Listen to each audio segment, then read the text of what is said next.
Hello and thank you for listening to this presentation.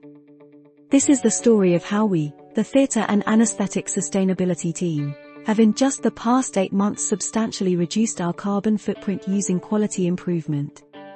The work is ongoing, and we have ambitious plans for further reductions. Although we started as a relatively small number of anaesthetists, the group has grown to include many interested members of staff, including, of course, our Trust Sustainability Lead and colleagues from partner organisations, such as ISS. Interest was stimulated during the COP26 Climate Change Conference, when not only politicians were discussing the issues, but the UK anaesthetic community started to be increasingly conscious of the role that we could play as healthcare professionals. Why do we have a role in any of this? Well, first, the NHS has a massive environmental impact which represents 5% of the entire UK carbon footprint. However, the NHS has committed to delivering net zero by 2040, with an 80% reduction to be made in the next decade alone. If we don't achieve this, ultimately it will be our patients who will suffer as a result. However, theatres not only release anaesthetic gases which are highly damaging to the environment, but they are also excessive producers of waste and excessive consumers of energy. Reducing emissions helps us become more efficient, generally saves money and is by any definition quality improvement.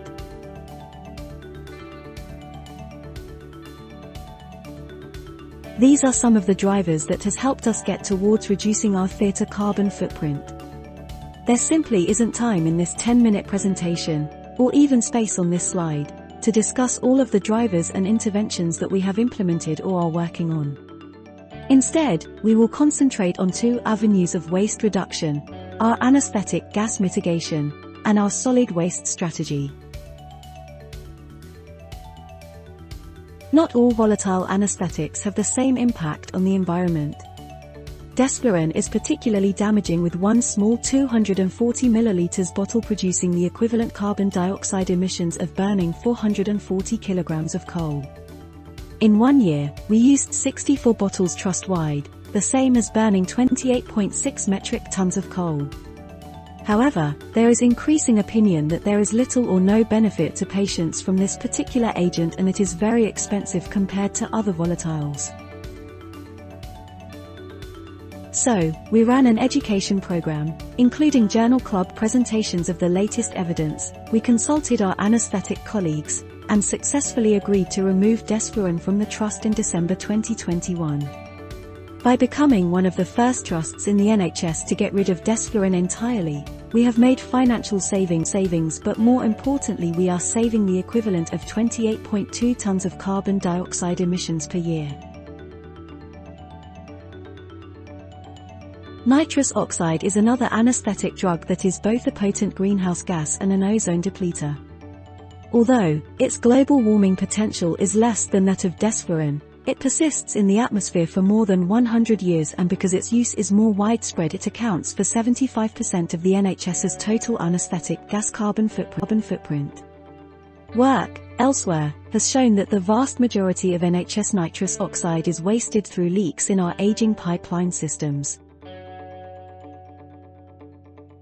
So we set out to assess the efficiency of our supply of nitrous oxide. We did this by analysing the stock bought by the Trust, measuring the consumption of nitrous at our manifolds which supply our pipelines, and auditing clinical use at our end in theatres. We found massive discrepancies between purchase, supply, and clinical use.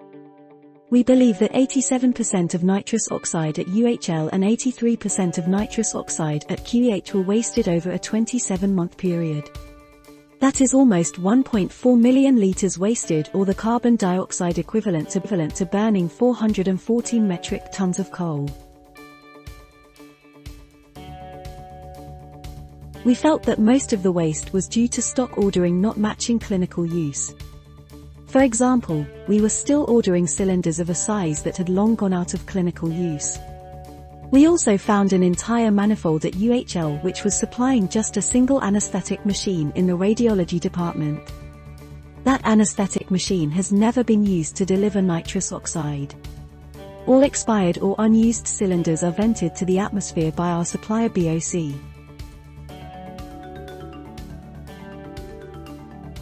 So, our interventions have been to stop purchasing e-cylinders and to start a review into our stock ordering processes. We are completing a trust-wide leak test of our nitrous oxide pipeline systems.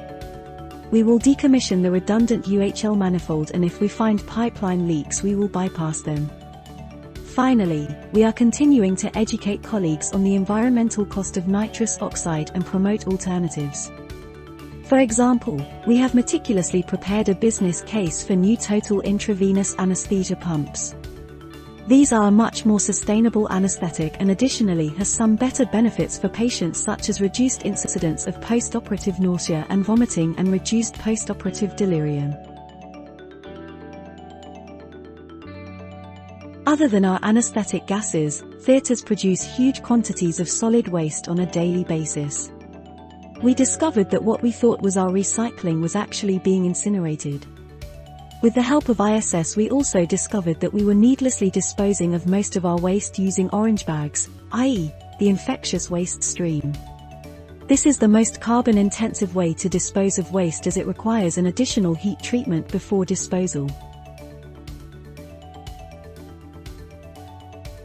So we introduced actual recycling of paper and cardboard to our QEH theatres.